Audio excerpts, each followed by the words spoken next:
sobre esse assunto. Ô Ana, os trabalhadores que vão exercer as atividades no feriado, quais são os direitos garantidos por lei? Oi, Renata, bom dia para você, bom dia a todos que nos acompanham aqui no Manhã Cidade. É bom ficar atento à questão do pagamento de hora extra, né? A lei fala claramente que esse trabalhador tem que ser aí remunerado, né? E tem algumas outras observações que a gente vai atentar agora. A gente vai conversar com João Victor Burgos, que é advogado trabalhista. Bem-vindo à Rádio Cidade, bom dia para você, advogado. A gente já começa com a hora extra, né? Vou trabalhar no dia 1º de maio, eu recebo hora extra, bom dia. Bom dia, tudo bem com vocês?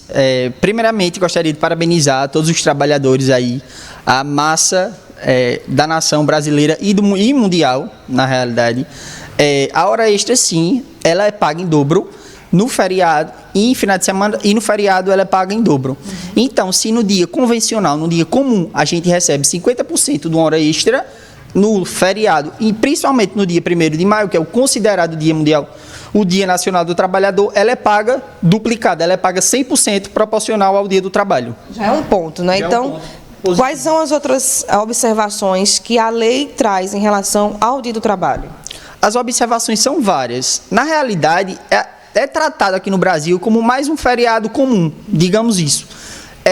Sempre foi uma luta, o Dia do Trabalhador é um dia mundialmente lutado, conhecido. Há uma gama, uma história muito triste relacionada ao trabalho, mas que vem ganhando força cada vez mais aqui no Brasil.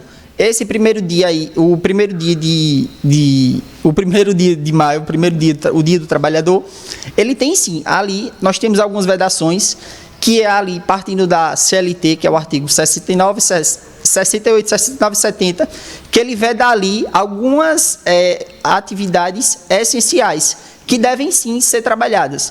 E se, como é o caso dos grandes shoppings, polos de confecções, lazer, transporte, call center, enfim, vários seguindo ali as regras, a convenção coletiva e o acordo coletivo pode sim ser trabalhado, tendo sim o adentro ali as horas extras e todos os direitos inerentes a um dia comum de trabalho.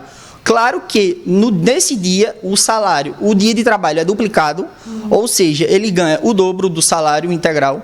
E caso sim tenha ali um acordo coletivo, a critério do empregado, ele pode escolher um dia de sua preferência, ou seja, é abonado aquele dia. Ou ele ganha duplicado, ou ele escolhe ali um dia de sua preferência. Para ter folga. Para ter folga. Então, tudo isso tem que ser acordado, né? Senão dá confusão, né? Tudo isso tem que ser acordado. E caso não haja esse acordo, há sim uma violação trabalhista, uma violação fundamental ali trabalhista, e pode sim ocorrer ali na Justiça do Trabalho. Tem alguma orientação para quem, por exemplo, nesse dia do trabalho, mas vai trabalhar em home office, por exemplo? A lei diz algo? A lei diz sim. Segue normalmente ali a CLT.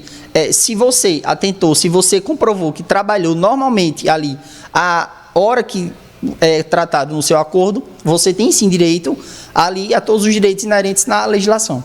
Agora, em relação a esse trabalhador, nós temos vários feriados ao longo do ano, né? Nós tivemos alguns recentes agora.